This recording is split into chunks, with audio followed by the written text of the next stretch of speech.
Good midday and welcome to the International Enneagram Association Great Lakes Region Midday Cafe. My name is Danielle Fanfare and I am a privileged board member of the IEA Great Lakes region, and we also add in parentheses, anywhere with a lake is great.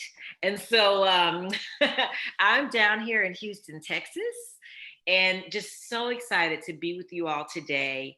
Very excited for the conversation and the connection and the insight that we are in store for.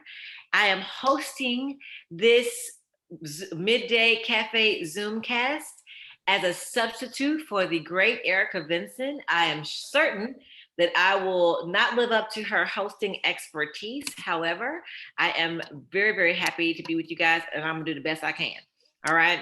So a couple of housekeeping notes to keep in mind. The first is that we are recording this Midday Cafe Zoomcast. So if you hear something you like and it goes by so fast, don't worry. We're going to upload this to our YouTube channel as soon as possible. So if you want to review it, if you want to forward this to someone else, if you want to share it with your group and then you guys talk about it, it will be available to you to share, okay?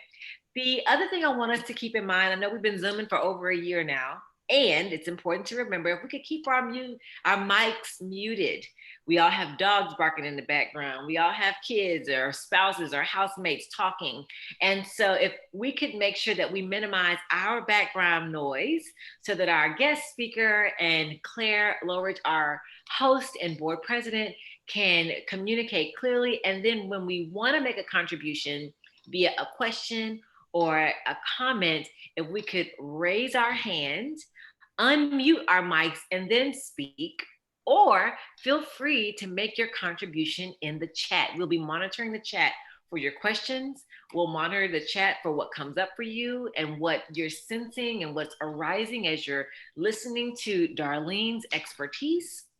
And so just know that there are a couple of different ways for you to be a part of the conversation and to be engaged.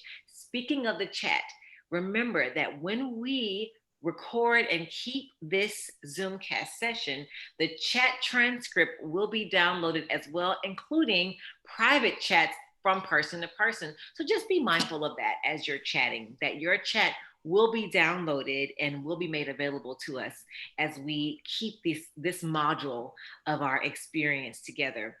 Lastly, I just want you to relax, take a deep breath, allow the resources of your head, heart, and gut intelligence to carry you into this conversation. Know that we are together, we are with you, and we are walking together and co-creating the world that we want to see. With that, I want to introduce our fearless leader, our board president, Clare Loughrige, who is sharing her screen right now. Clare is my teacher and my friend, and that is my dog that you hear whining outside my door. And I am just so grateful that Clare and Scott Loughrige are teaching the world through their corner of the world there in Marshall, Michigan. They are certified, accredited professionals with IEA. They have an accredited program called the Motions of the Soul. They train us to be certified in the Harmony Triad. I am a Harmony Triad trainee and avid advocate of it. The last thing I want to share with you is that if you are not a member or a professional member of the International Enneagram Association, I encourage you to become a member and explore the benefits of either membership or professional membership. For me, I have been introduced to a network of people who share my passion for understanding human behavior and strategies through the Enneagram, and I have been welcomed into a community that is intentional towards all of us expanding. So go to IEA9points.com, join as a member, and make sure you notate that you join through the Enneagram, the IEA Great Lakes region, so that we can claim you as one of ours, right? And so with that, I want to throw it over to you, Clare. Thank you so much for joining us. Thank you Oh. so much for this opportunity to learn together. And I'm just excited and grateful to be here with you all. Claire? Yeah, Danielle, thank you so much. And just, just take a look, friends. If you're not a part of the newsletter, let us know and we'll get you in.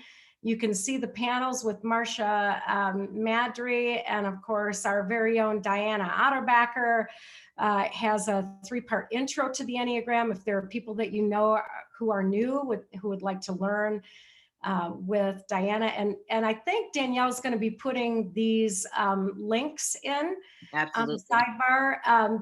Danielle mentioned our training, but let me mention Dr. Wagner's training is also available for those who would like to study under the psychological model that he teaches, which is just brilliant. And Danielle, you just went through that one too, didn't you? I did. I just became certified in module 1 of the Enneagram Woo-hoo! training, and it has totally enriched and nourished my teaching.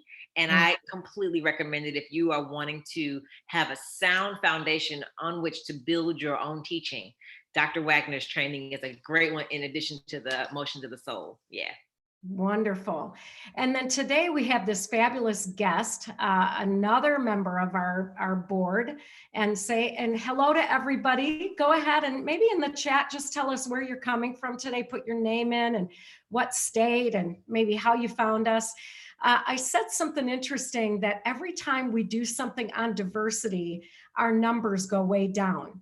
And I really think that part of that is many times people want to watch it later on YouTube because they might feel some nervousness about talking about intercultural things with the Enneagram, and that's a-okay. So thanks to everyone who's here today that's going to be a part of the Learning Live with our wonderful friend, Darlene Taylor, who, she's a coach. She's a master in social work. Her site here is Iron Sharpens Iron, which is just a beautiful idea. Take a look at her qualifications. I got to tell you, I told her today, I need you to be my personal trainer. So as you can see that she's not only the kind of coach that coaches you in your spirit, in your mind, but also your body. So anyway, that's how you can get a hold of our beautiful friend and colleague here.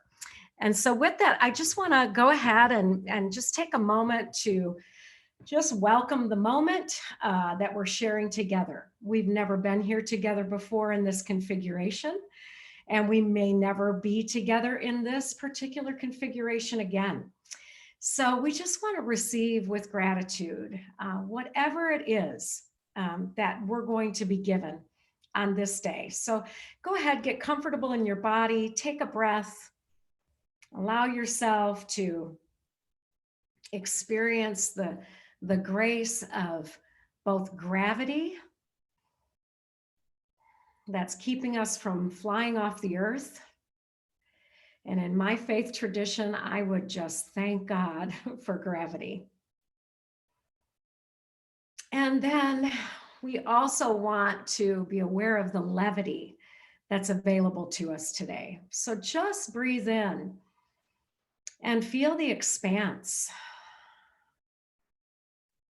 Feel the expanse of where you've come from, knowing that you've grown, you've been transforming over the years. You have let go of things that no longer were helping you become the person that you could always be. But you're beginning to let go of things that get in your way, ways you're getting in your own way. And just feel the levity of that, the freedom of it, the liberty of it. This kind of freedom that's being offered to us today to continue to become ourselves. Søren Kierkegaard said it this way: with God's help, I shall become myself.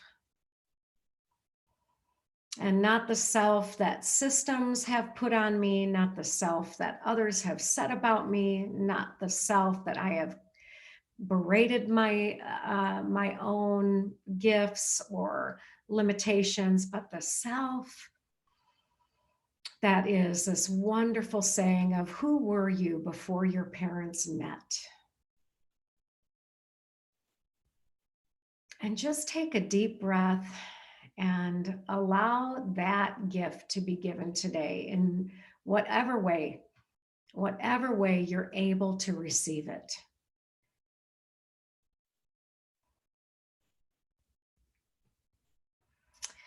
And so it's with that, just go ahead and come back to the screen, and the rest of us, whenever you're able, maybe you want to put it on gallery view for just a minute and turn on your faces just so we can wave to each other if that's at all possible, and greet one another and just welcome one another in whatever configuration. All right, Diana, cheers to you. Good to see you guys. Really good to see you. Thanks for all the brave souls that are here in this conversation that actually began. We've been having this conversation for a while around the Enneagram and diversity and inclusion and celebration of one another. And one of the articles that we read as a board this last month really got us talking a bit about being anti-racist with the gifts of each of our types. That there are places within each of us that we are inherently graced and gifted. And so Darlene Taylor recently has become an intercultural administrator, which I just think is fabulous. Darlene, welcome to your brilliant self, head, heart, and gut. And can you tell us a little bit about what you're doing with this intercultural work and then the blending with the Enneagram styles that might help us to open up to our inherent greatness? Yes. Good afternoon, morning. I don't know where everyone is. It's morning where I am. I'm in California. So good afternoon to most of you. So along with Claire gracefully showed all of the other things that I do, but I was recently certified by the IDI, Intercultural Development Inventory, to become a qualified administrator. And so what the IDI does is, the IDI is an inventory. It's an assessment tool, essentially. And this assessment tool measures your intercultural competence. And what we mean by intercultural competence is just your ability to shift your behavior or shift your mindset and adapt your behavior across different cultures, right? It's the tools that you have in your toolkit to engage with people of different cultures. And so that's what this assessment gives you. It measures, that's what it measures. So the coolest thing about this assessment, there's tons of assessments out there, and I'm sure there's tons of intercultural assessments out there. The reason that I think this one is such a gold mine is the information that it gives you. So you take the assessment and it gives you 2 scores, essentially. It gives you what's called your perceived orientation. So the IDI measures your intercultural competence on a continuum, a developmental continuum. And there are 5 kind of developmental mindsets as you're talking about intercultural competence. And so the assessment gives you 2 scores. It gives what we call your perceived orientation. And that is the way that you think that you are, the way that you think you're showing up. It's the way that you think you navigate around cultural differences. It's how you want people to experience you. And it's really kind of your aspirational orientation. And then it also gives you your real score, your real developmental orientation. And this is your competency and your ability to show up the way that you want to. So this is how people really experience you. In the diversity world, there's this concept called intent versus impact. And I kind of connect those 2 things to the perceived orientation and developmental orientation, with your perceived orientation being your intention. That's what you want. That's how you want people to experience you, and your developmental orientation being how they actually experience you. So I have a quick story. I'm right in the middle of a contract working with the IDI, working with a company with all of their employees. And one of them brought this story to light as I was talking about this idea of intent versus impact. And I was like, wow, it's a perfect example. So the Creighton basketball coach was addressing his team after a loss. And he was everyone was very frustrated. They had lost, they hadn't played very well. And he was trying to encourage the team. He was trying to promote cohesion. He's trying to, remind them that they were all on the same place, all on the same team, that they were all working toward the same goal. And so he said, we're all on this plantation together. So, right.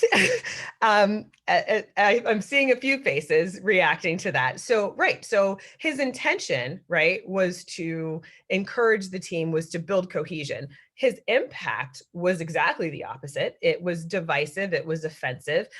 He wasn't able to shift his orientation. He wasn't able to shift his perspective and recognize that saying that particular phrase was not going to land the same for everyone in that group. And so at that point, it didn't really matter what his intention was, because he was now dealing with the impact of what he said. And so that's what your actual developmental orientation is, the impact, the way people are actually experiencing you. And so the goal of this particular assessment is that it gives us what that developmental orientation is. It tells us how people are experiencing us, and then it tells us how we want people to experience us. And then it gives us a plan. It actually develops this plan of how you can get those two things to meet. And so I just think this is just the coolest assessment. So the work I'm doing, basically, I work with people on an individual level, or sometimes, most of the time, companies contract with me to talk about what their organization looks like as far as intercultural competence, and then work with their employees one-on-one. And so they do the assessment, and I kind of unpack the assessment with them all individually and talk about their intercultural development plan and how to close that gap between the way they actually are and the way they want to be as far as intercultural competence is concerned. And it's been really, really cool. And this article that the board brought to our attention last month, that Claire was speaking of, was kind of one of the first times that I really started thinking about this work in conjunction with the Enneagram. And she was so perfectly stated that we all have a particular way that we engage with the world. And when we think about taking that gift or that strength and working to increase our intercultural competence and to be better when it comes to really binding us, I think that there's just a lot of work to be done there. And it's really cool for me, because I feel like so many people are in a space where they're really ready to do this kind of work. And so I feel very lucky that I'm able to work with people doing that. Well, we're so blessed that you're willing to work with our board and help us to understand what our intent is, but what our real impact is. That is super important, because we don't know what we don't know. Right. And I was so happy to find out from Danielle today. She said, I moved from a good white person to a safe white person, in our relationship with each other, because that happens through proximity, and that happens through developing relationships, that we actually can find out, we can know what we don't know, because we're with people who can help us know what we don't know. And so we can really think that we're interculturally competent, but when we are willing to be brave enough to be with people who might be able to name those words, like plantation, that would put, would make an impact we would never intend for. We assume everyone on this call that's watching this is saying, I'm on a transforming journey, and I want to be open to seeing myself in the light, right? And not try to pretend that there is no shadow within me, because I need, and it happens through this kind of connection. So I want to ask you, first of all, that everybody really wants to have your IDI stuff too. So if there's any way that, oh yes, Claire, I just posted 2 links to Darlene's website in the chat. Right. One is the About page that gives an overview, and then I posted a direct link to her IDI page on her website that provides information for directly working with her to begin the process of testing yourself. And Claire, can I just also say something really quick about your promotion from GWP to SWP? Claire, in many conversations with me, has been able to call out her own lens of privilege, as well as stand in my shoes with empathy and offer a compassionate way forward to co-create together the world that we want to see. She's been able to do three things. She's able to call out her own lens and her opportunities for growth, step in my shoes and see things through my lens, and then together we compassionately take action progressively toward the world that we want to see. So I just want to, you're not going to say that about yourself. So I want to say that about you real quick. And that's exactly sort of what the IDI, when you talk about, I have oh gosh, a photo that I'll share later. When you talk about the intercultural development continuum and those far right mindsets, they are intercultural, or I'm sorry, are global mindsets. And that's exactly what it is when you talked about her being able to step into your shoes and to really shift her perspective. Like that's, I think, what a lot of us are really reaching for. And that's a beautiful thing. So. Wow. And so, let me just say this then, Darlene, why don't we even start with threes? Because one of the challenges for threes is that we might want to be involved in anti-racism in the sense that, we're the kind of people that want to get things done, right? But we may not be aware of this micro perspective of being involved in something that is popular rather than something that is a moral condition that I want to address. So as a three, that can be my challenge, that those lines can get blurred. Like I want to be involved in something that, everybody is saying, right? But where was I 10 years ago before everybody was talking about this? Right. So yeah, so you want to take it around the circle maybe, or even we'll just go with some numbers specifically and what our challenges are in I mean, we can start with the three. I think you kind of hit it on the head. And I think as I'm thinking about this, and I say this pretty much in all of my debriefs, but as I'm thinking about this in terms of each of the types, the thing that you have to think about walking into it is this idea of being comfortable being uncomfortable. We have to be comfortable being uncomfortable when we're really talking about working and increasing our intercultural competence, because it's not going to be pretty, it's not going to be easy, and you're going to get it wrong. You just are. And you just are. And you have to be willing to do that with humility and to accept when you've gotten it wrong and to take the lesson out of that, and be able and really think about how you can apply it and how you can grow from it. And like you said, the relationship between you and Danielle, these interpersonal relationships are really spaces where you can grow, because you can be vulnerable and you can get it wrong, and they, maybe hopefully you'll have someone who is willing to walk with you in that and sort of hold your hand through that. Also for threes, I think you are people who want to get things done, and so your words carry weight. People listen. People listen to you. So I think that idea of really paying attention to what you're doing and what you're saying. And as you were saying, kind of looking at the reason that you're sort of stepping into this anti-racist space, this idea of self-reflection is also a big thing that we talk about with intercultural development and your growth, because it's great to have experiences and it's great to, expose yourself to different things, but we don't learn things by osmosis. We'll pick up some things, but unless there's this piece of self-reflection, in it, we're not going to get what we want to and what we need to out of these experiences. So I think for threes in particular, this idea of self-reflection is probably really, really important. That is great. Yeah, and you're a two. So why don't you tell us what twos? What are the ways they bring? I have a soft two. We just want to help. We just want to help. And I think for twos, this idea, sometimes we want to help, but sometimes our help comes from a place of kind of a savior complex or a place of pride, like wanting people to, like I helped, I did this thing, I stood up and said this thing. And so again, being able to be self-reflective and understand that the help that is needed, to be able to listen, to see that the help that is needed and step into a role that's appropriate for you at that point.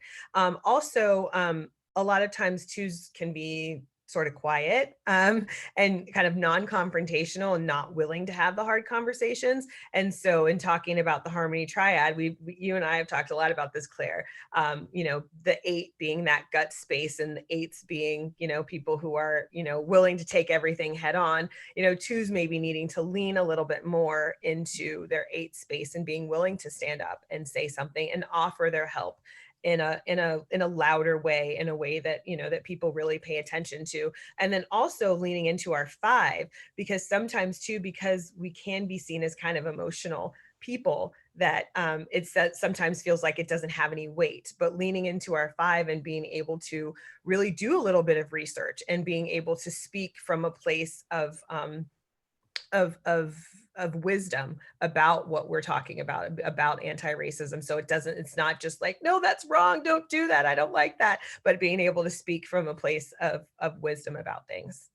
Well, and I love that. And not to mention the 5, when you said do research, because 2s sometimes think they know what you need, but if we're not asking, what is it that you specifically need, right? So Darlene, you are a female, a Black woman, a master's in social work, a person who has a very particular culture that you grew up in. You're a composite of many many experiences.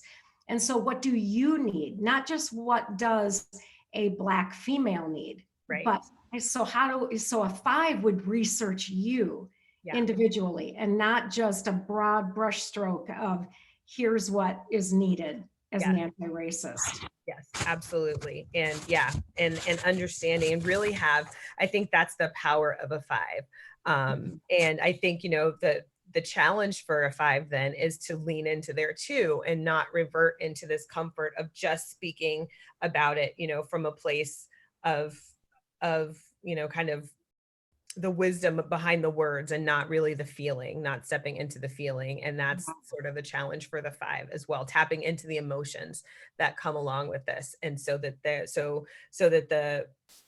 the connection is really in a more meaningful way, or feels like it's in a more meaningful way than just sort of a surface, well, this is why this is wrong, and this is the history of things, as opposed to, this is the history of things. And while that's important, it's also important to understand what that means for people, how that feels for people.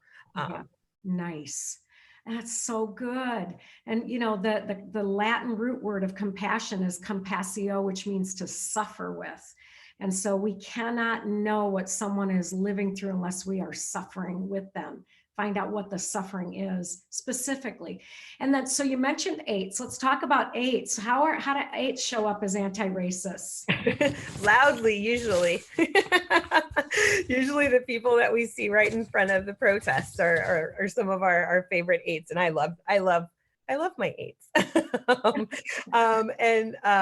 And so the challenge for 8s is to show their 2, is to use their heart, to show their heart a little bit, and to do it. And so not so that you're, again, not in such a loud way, the parts that are comfortable, like let's just get out there and be loud, but to be able to sit with people in their discomfort. 8s don't particularly like vulnerability. So being able to sit with people in that vulnerable space and understand what that means and what that feels like is, I think what 8s can work on. But we need them. we need them very much. Oh yeah. And then how about the people right next door, the 9s, the peacemakers? Yes, our 9s are oftentimes very quiet. And I think they feel things very, very deeply, but they're not necessarily the ones who are going to be out. They're relying on the 8s to be out and saying those things. And so they're very sensitive. And so I think what they can do is sort of use that sensitivity to create a safe space for the people of color in their lives, and people in their lives who really need that safe space to sort of be for them what Danielle has said that you are for her, a safe haven. I think that's really important too. And also maybe the challenge for them sort of is to understand this concept of silence is violence. And, stepping away from this idea of, can't we all just get along? I don't want to be, kind of being passive, but understand that sometimes that passivity is complicity, especially with where we are right now in our society. And so being able to say, being able to call that out, and, again, being uncomfortable, being uncomfortable, because they don't want to do that, but being able to call that out and say, that's not okay. Mm. Well, it's really beautiful. One of the nines in our family, he actually shows up as a 9 on Dr. Wagner's test. He's got lots of 6 too.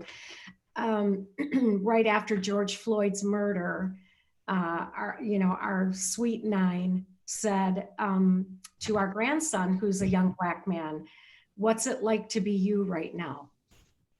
We were all sitting around the fire in his backyard. And I'll tell you, I won't go into the personal conversation that happened, but the response from our grandson was thanking this 9 for asking that question. Right. That's a powerful question. Wow. That's a powerful 9, right? That access their power, not just, let's not get into anything at the fire tonight. It's like, what's it like to be you? Yeah. So thank you for saying that silence can be violence. And but 9s, when they show up beautifully. Yeah. And so what about the 1s? I know we have a few 1s on this call. Would love to see how 1s show up as anti-racists. Oh gosh, our 1s are lovely, lovely. I love 1s. I love 1s. So yeah, hold on. I'm trying to find my notes. I'm a little bit of a mess today. While Darlene finds her notes, I just want to encourage everyone to remember that there are available times and spaces for you to share what's coming up for you in the chat. I know that everyone is kind of listening and sensing into what she's saying. Mm-hmm. However, if there are questions arising, please utilize the chat if you don't feel comfortable raising your hand and unmuting yourself. Excellent. So for the 1s, there's kind of a tendency to focus on, to get worried about doing it wrong, and so that can lend itself to not doing anything, because you're worried about doing it wrong. But so kind of just this idea of understanding, that you're going to get it wrong. Again, sort of that idea of being comfortable, being uncomfortable, and just doing it anyway. I think that's probably the biggest gift here. And then being able to kind of shift the mindset, and for 1s, I think really being able to understand,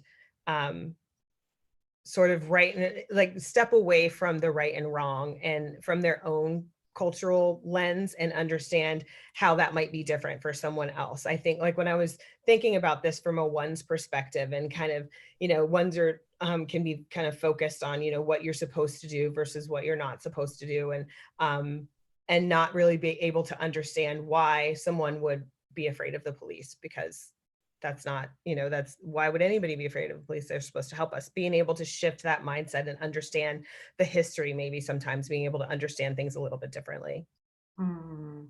Yeah. And what a wonderful invitation for 1s, to, say, I'm going to get this wrong, that I don't have it all right in my own thinking, that, but I don't have it all wrong either. Right. And to show up with some people that are safe, to say that, a white person that is a 1, to sit with a person of color, to say, help me understand if I have this right. Do I have this right? Right. And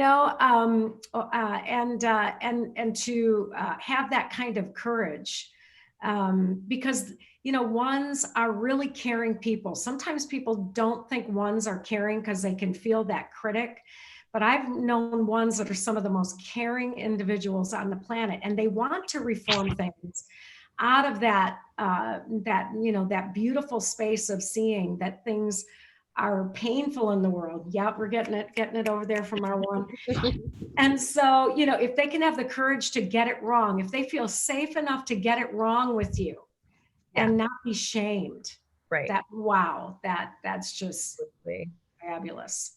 And then Okay, so speaking of sevens, kind of staying yeah. in harmony triad, our fun, energetic sevens. And that's what we need from sevens. That's what sevens give us, is this energy around, change, and this energy around making things different and making things better.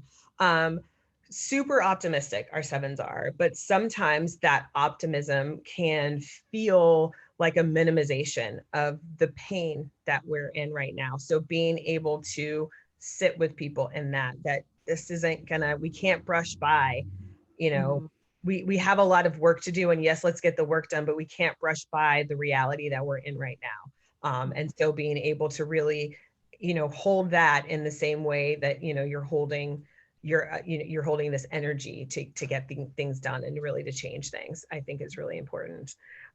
So that, showing your friends of color that you are willing to sit with them in that and just go, you know what, I don't know what this feels like for you, but I can imagine this is really hard. Mm-hmm. Yeah. And I, just even wonder about sevens, ability to create that suffering with presence when they would rather silver lining it. Like, is it really that bad? I mean, we've made so much progress. Those are the people that are focusing on the progress, which is, 100% accurate. There has been a lot of progress, and there's a lot of work to do. Yes. And the word and. I love it. I love it. I really have worked hard in every aspect of my life to just take the word but out of my language, because we worry and we think, I think so much that things can't coexist, and the idea is that we have come a long way, and there are a lot of things that are very, very different. Even in my lifetime, there are things that are very different, and also there are some things that should have changed by now that haven't, and we still have a whole lot of work to do, and both of those things can be true.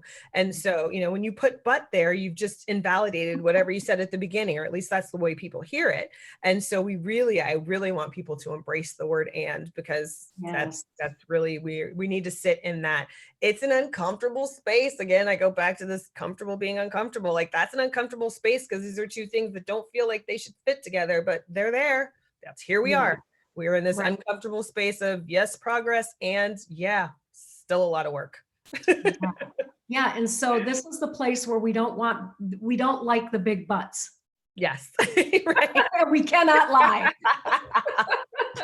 Anyway, I know that Danielle's been waiting for me to sing that too. Anyhow. That's hilarious. So where do you want to go from here? So we can go to fours. I think did we talk about fours? I don't think we talked about fours. Kind of. And Darlene, you do have co-host sharing capabilities right now. So if you okay. Thank you very much. Thank you. I will come back to that, because I want to talk. We'll revisit the continuum that I talked about earlier. We're kind of talking about fours, a willingness to engage in and not really try to fix the pain that people are in, a willingness to listen, and be able to do that. And part of fours, sometimes they can really like to sort of connect with their own suffering, and that can sometimes sort of overemphasizing their suffering in comparison, sort of this idea of comparing pain, like, and that's, I think, that's minimizing that hurts for people. And so this idea, again, with the and, right, to be able to say, that there's, there are a lot of people who are suffering, there are a lot of people who are hurting. And so, I think that's, and using the creativity as a catalyst for change as well. Our fours are very creative people. And so using those creative outlets, as using their anti-racist efforts in these creative outlets, because I think that the arts is a really accessible way for a lot of people. It's a really non-threatening way for a lot of people to start to engage in, thinking about cultural difference and thinking about growing in their intercultural competence. So I think that's where fours can really help. That's beautiful. And you're not a four, but we love your art behind you. We love that you've been doing this work and it's up on your wall. And I think the only one we haven't talked about is a 6. I'm pretty sure. Yeah.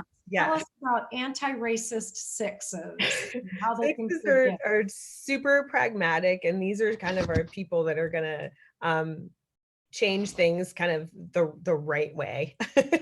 I think that these are people that are sort of focused on the systemic thing and the big changes, and I think that's the gift. They're sort of looking at sort of the overarching things, and I think for sixes the goal is, again, the willingness to make a mistake. I think the willingness to be wrong and to be able to be okay being wrong. And again, stepping out of that area of silence. Sometimes that there can be a sense of not saying anything because they're afraid to get it wrong again too. And so with the six, I think that's the challenge there as well. Mhm. Yeah, and I wonder with sixes too, because I do believe that we all have a conscience, right? And even if we've made choices at other times in our lives that we're not proud of, or whatever, there is this conscience that sixes, I think they can raise questions Yeah. around intercultural competencies that sometimes sixes for me, they can wear me out with their questions because I want to move past it. Yeah. Like, stop asking me questions, right? But sixes, we need your questions, especially types like, forward moving types Yes. that need to be stopped and asked some really penetrating, curious, insightful questions. Yeah.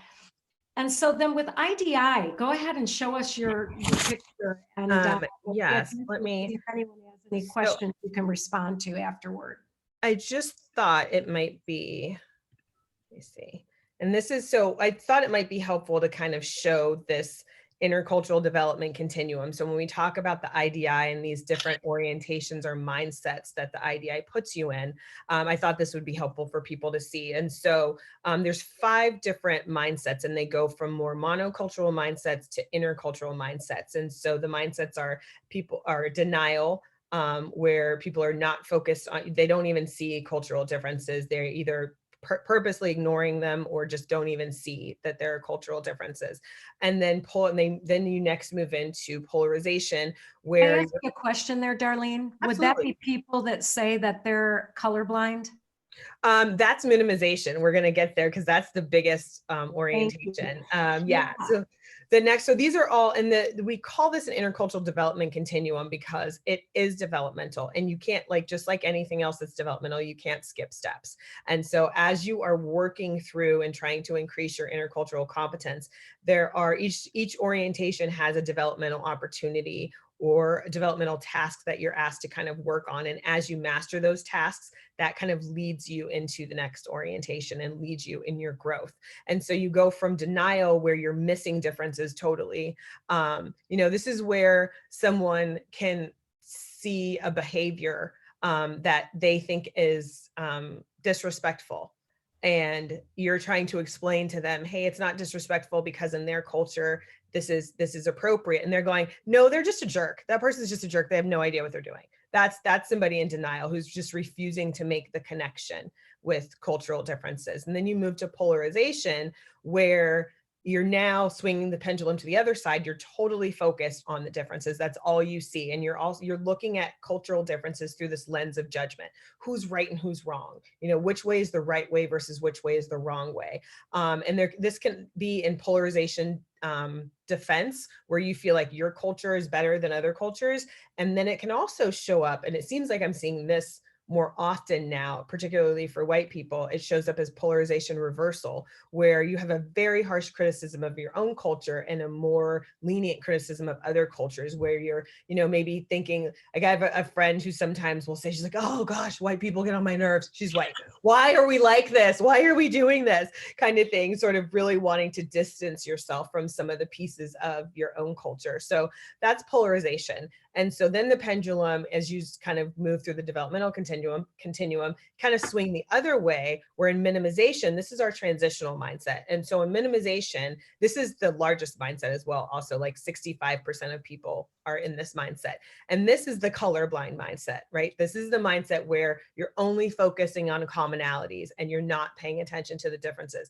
And that's wonderful. There are a ton of commonalities between us all. And also, there are a lot of differences between us, and those differences need to be attended to because those differences impact the way that we move through the world. And so that's the challenge of minimization, is being able to balance when it makes sense to draw on the commonalities, and then also balance when it makes sense to attend to those differences. And as you're able to do that, then you're moving into acceptance. And so acceptance is this idea of being able to, again, balance those things, balance the commonalities as well as the differences. You understand your own culture and how your own ideas and beliefs are culturally grounded, and you understand other cultures.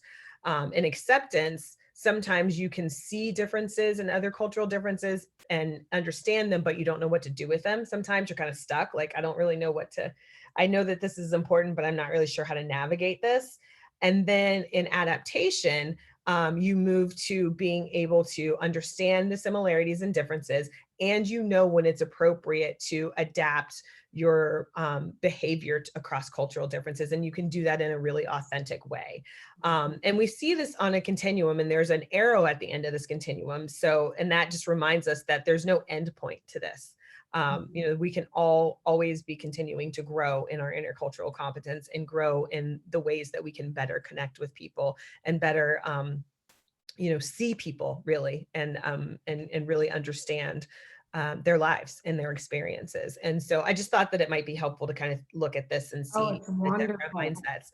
But It's wonderful. And I do, you know, I told everybody before that we're going to have you do this with our board, because we really want to know the difference between our intent and our impact, right? We really want to know. And we can do these kinds of things in a safe group with our board, but there might be other people here that wouldn't know how to go through that assessment, that inventory, to discover right. their intercultural competence. They might think they're really competent, but they're having a different kind of impact, but they may not have a group that they can do it with. What do you recommend? Well, you don't have to have a group. Honestly, this is one of the other things that makes this assessment different than other assessments, is that you cannot take it without working with a qualified administrator like myself, or there's tons of qualified administrators out there, not just me, but you have to work with a qualified administrator. And so you don't get your results until your results come from your QA that you're working with, because you need to unpack this stuff. I can't tell you how many times that as we're starting and going through this, people get their results and they're like, this makes no sense. That's not me at all. And then as we go through and do our debrief, they're like, okay, I totally see this. I see why how this is my perceived orientation. I see how this is where I am right now. And, you know, most people leave that debrief energized and really wanting to do the work. And so, yeah, I mean, like I said, I work with groups and companies, but I also work one-on-one with people. And so people can connect with me to take the assessment and do the debrief. That's kind of all one thing. And then some people also continue working with me in kind of a coaching capacity as they work through their individualized or their intercultural development plan to close that gap. So that's, that's something. So they can take it as far as they want to, just get the results and go through a 20-minute debrief like we're going to do with you, each of us individually on our board. Right. But maybe some of us will want to take it farther, but it's not So I wonder if anybody has any questions that Darlene can respond to. I do have one, but I'm going to hold it. So anybody else want to just unmute yourself and ask Darlene a question? Roger asked he asked about the time it takes to do the assessment and the costs. It is, the assessment probably takes about 15 minutes to do the assessment. And then the cost of the actual assessment is $30, I believe. It's a different cost because if you are connected to a nonprofit, there's the cost is a little bit lower. If you're connected to an educational entity, then the cost is a little bit lower as well. So we want it to be really accessible. And then, going with the debrief, it just depends on the QA that you're working with and, whatever they charge for doing the debrief, but the actual assessment cost is $30. Nice. And it's like, it's one of the things, this is what I always tell people as well, like, don't overthink it. A lot of people go into it and they're like trying to figure out what the question is trying to get to and what they're trying to ask me. And I'm like, just take it, just go with your gut, answer the questions. And, and it's just, yeah, it's purposefully vague. It uses the word culture in a purposefully vague way because it wants kind of your interpretation of that. But the results are really accurate. So Darlene, what would you say are the very measurable results and gains of an organization, particularly at the leadership level, doing this work? There's a ton of research around IDI, which I'm happy to share with you as well. But what we have seen is that there's a measurable differences in the hiring and retention, in just the workplace culture, and the way that they engage in, especially in businesses that are engaging in community. But I think it's mostly kind of measured in what you see within the hiring practices. I think that's what really makes the biggest difference. Because a lot of times when companies are doing this, they think that they have created a culture of inclusion and diversity, and understand. And I think that the difference is that people don't sometimes understand the difference between diversity and inclusion. And so, diversity is the who. Diversity is who you have sitting around the table. Diversity is the faces that look different, the experiences that look different, and it's the surface. The inclusion is the what. The inclusion is that, okay, so now we've got these people sitting around the table, but inclusion is now, do all of these people have a voice? Are all of these voices equally heard? Are all of these voices, weighted equally? And that's what inclusion is. And so there's a difference. You can have diversity and not necessarily have inclusion. And so the IDI kind of tells you, whether or not you've got your intercultural competence is sort of the what that's going to get you from diversity to inclusion. That's the how. I'm sorry. It's going to get you from diversity to inclusion, is increasing that intercultural competence so that you can connect with people in an authentic and real way where people are feeling seen and heard and appreciated, and experiences are seen and heard and appreciated. Yeah. So with that, I don't see another question. So I'm going to ask the question. So, in a situation that we had, it at a local church level was our youth director, who's a 25-year-old Black male, this summer, he got up and gave an exhortation after George Floyd's murder, and just appealed to his congregation. He's been a little boy at our church. From the time he was a little boy, he's been here.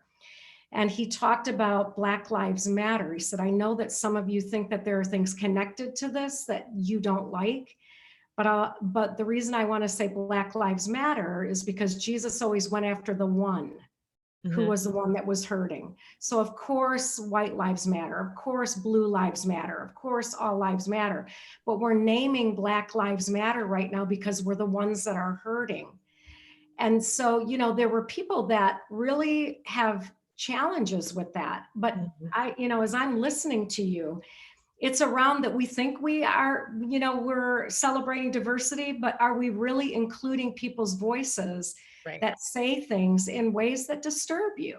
Right. So that we can actually enter into another person's shoes. Right. So that's been one of the things that has been most challenging, I think, for me as a leader. And, not on our staff, but in our congregation. That once those things are said from the platform, you have disturbance in the force. Right. And this is where an understanding of those developmental orientations comes into play, because understanding each of those not only helps us understand ourselves, but understanding other people so that we can meet them where they are. If someone is in the denial or polarization orientation, Black Lives Matter is not going to resonate. Or minimalization. And sometimes into minimization, Black Lives Matter isn't going to resonate. So any learning opportunity that you have needs to be targeted at where people are on that developmental orientation. So it's not that you can't talk to them about how to be an anti-racist, but it's going to be a different conversation than people in the acceptance orientation. And so, and adaptation. And so as you're working with people, then that's where sort of the goal is, and understanding those different orientations is like, okay, if I'm getting a lot of pushback from my congregation, that tells me that, we're probably dealing with a lot of people who are maybe in the polarization and early minimization mindset. So we're going to need to approach this in a different way. We're going to need to start the conversation earlier. We can't start the conversation at Black Lives Matter. We need to start the conversation maybe at tolerance before we can even get to inclusion. We can't talk about inclusion right now because some people aren't even comfortable with tolerance. So we got to start there. And that's sort of what the IDI can help you with. It can help you figure out where to start those conversations so that they actually work, and so that you actually are getting people to where they want to get to, and where kind of we all need to get to. Darlene, I was going to say, where do you start with a person at the beginning of the spectrum, the Mayflower? I mean, Nina, the Maria, Pinta, I think that is a challenge. That is a challenge. And I will say, honestly, I have not ever worked with anybody one-on-one that was in the denial orientation. And I'm kind of glad, because like you, my gut reaction is like, oh gee, where do I even go? You're not a pastor. You're not a pastor. We've got everyone in the room on that continuum. I bet so. Yeah. And that, and so faith communities helping one another in the transforming journey, right? Or, of course, with businesses, I wonder, if we're going to have some more experiences with. Absolutely. Yeah. And that's like when you're doing it on a company basis, what we do with the company, everyone takes it and then we do a group debrief. And that gives the group a perceived orientation and an actual developmental orientation. But then we also can have a chart breakdown where you see sort of where the numbers lie, and you can see kind of how many people, only if the group is large enough that you can't figure out who's who, but you can see how many people, sort of fall into what orientation. But yeah, absolutely. I think the bigger the group and the more sort of diverse the group is, the more diverse orientations that you're going to have. And so again, I think you're right. I think you especially as a pastor, have a specific challenge, because you are dealing with people with so many different orientations that's the challenge. But there's hope. And that's our world, right? So you have people on your news feed, on your Facebook, that are at all of these different places in the continuum. And if we're going to create safe spaces to make mistakes, right? Mm-hmm. To recognize that we don't know how to love people. So I'm going to go around the circle. Make mistakes for ones. Twos, that you don't know how to love a person unless you've asked them specifically. Threes, don't just try to get her done without practicing self-reflection. Fours, don't personalize and then minimize another person's suffering because you've suffered. Fives, let's make sure you're engaging your heart and not just your research. Sixes, let's trust your inner authority to show up and ask the questions to keep moving this ball down the field. Sevens, let's not just make it fun, but let's go ahead and enter into the slough of despond for a minute and hear what is happening. And eights, don't just scream at the front of the line, right? But recognize that when you're picked up on social media, you also want to have heart with what you're saying and not demonize the group that doesn't agree with you. Right. And nines, show up at the fire and ask, what's it like to be you, and create safe spaces. So this is beautiful, my friend. And we are at the top of the hour. Does everybody just want to say, we love you, Darlene, and we're hiring you? Yes. Claire, Wendy has a question. Wendy does have a question. It would be interesting to look at each number on each part of the continuum. And oh, Lord have mercy. That's some good work, Wendy. Great idea. And maybe how to help them move forward. Wow. Yeah. That is, thank you for that. That is something that I would love to do, because I was talking to somebody about, all of the different things that I do, and I'm a Gallup certified strengths coach as well. And I think, these three particular tools I feel like can be so helpful because, we all want to be better. We all want to be better. That's what we're trying to do. And You don't so, want to be worse. right. But you use the IDI to figure out how you can better engage with other people. You use the Enneagram and the strengths to really understand yourself and figure out how to show up as the best version of yourself more often. And I'm like, if we're all doing all of those things, like, how can the world not be better? How can we all not be better? And so that's why I'm like, these things can all, I don't know. I just feel like they're all so wonderful. And yeah, that's my hope. I'm just doing my part. Wow. And I love it that you have a master's in social work, because that gives you a way to see the whole human experience and bring us resources. So Yeah. it's no surprise that this has been a conglomeration of wisdom that is in you. Yeah. Thank you. Beautiful. Thank you. So I'm so grateful. excited to be able to do this. So thank you for having me. Oh, so why don't we just take a breath, everybody, and in this final moment here, just bring to mind a person that you feel safe with, and let them, come fully into your mind here. And just maybe even breathe and allow them and the feeling you have about them to come right here in your heart space. What you feel when you're in their presence.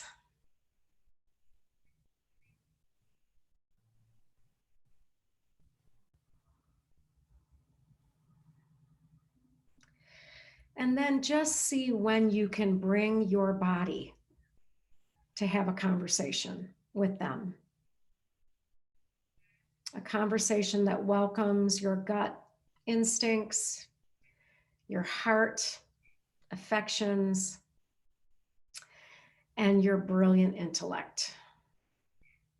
All of this is you, head, heart, and gut.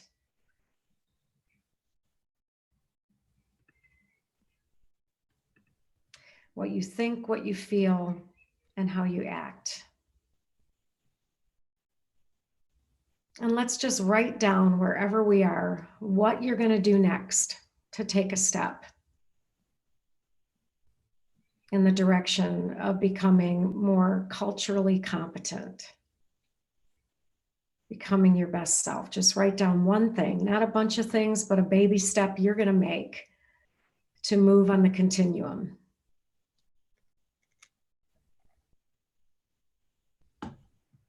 And tell that person what you've written down, whoever it was that you brought into your mind that is safe. Let them hold you reverently accountable to taking this step.